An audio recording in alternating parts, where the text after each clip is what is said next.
Hello everyone, আজকে ভীষণ স্পর্ধা করে আমি একটা ভিডিও বানাচ্ছি। আমাদের ওয়েস্ট বেঙ্গলে যদি বিজেপি গভর্নমেন্ট ক্ষমতায় না থাকতো, বিজেপি যদি 207টা আসন না পেয়ে থাকতো, এই ভিডিওটা বানানোর স্পর্ধাই আমার হতো না।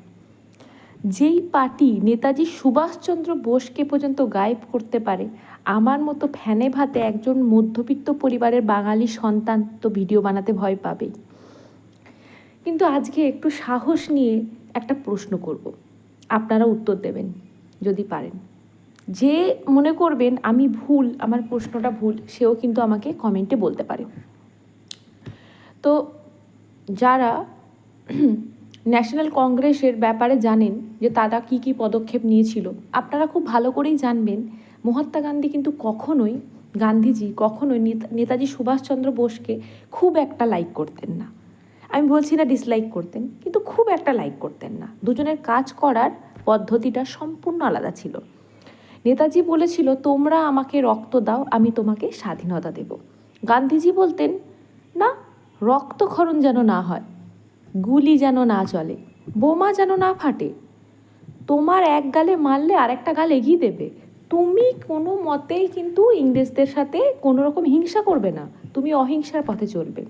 স্বাধীনতা ইংরেজরা একেবারে থালায় সাজিয়ে তোমাকে পরিবেশন করে দেবে, উইদাউট এনি তর্ক হবে না, কোনো ডিবেট হবে না, কোনো যুদ্ধ হবে না, কোনো গুলি চলবে না, কোনো মারপিট হবে না, এমনি এমনি ওরা দিয়ে দেবে, যেটা প্রায় অসম্ভব ছিল। তো সুভাষচন্দ্র বোস, ভগৎ সিং এরা জানতেন যে স্বাধীনতা না লড়াই করে অর্জন করতে হয়, ভিক্ষা করতে নেই। তো এবার প্রবলেমটা কি হলো, যেটা আসল কথা, দ্বিতীয় বিশ্বযুদ্ধের সময় ব্রিটিশদের একটু ম্যান পাওয়ার, একটু সেনাবলের কমতি হয়ে যায়।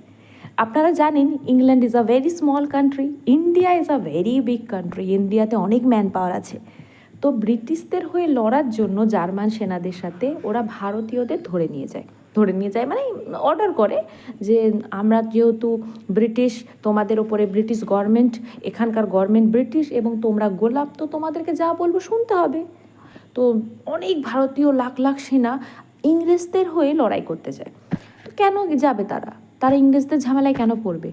তাদেরকে নাকি স্বাধীন করে দেওয়া হবে, বললো তোমরা লড়ো আমাদের হয়ে, তোমাদেরকে স্বাধীনতা দেওয়া হবে। গান্ধীজি বলল ওকে, লড়বে। তো গান্ধীজি, আপনি ভারতের বীর সন্তানকে বলছেন একদম লড়ো না ইংরেজদের সাথে, স্বাধীনতা পাওয়ার জন্য ইংরেজদের সাথে লড়ার কি আছে, একদম রক্তক্ষরণ করবে না। কিন্তু ইংরেজরা যখন বলছে স্বাধীনতা পাওয়ার জন্য জার্মানদের সাথে লড়বে আমাদের পক্ষে, তখন গান্ধীজি বলছে ওকে, যাও লড়ো, যাও, কি আছে লড়ো।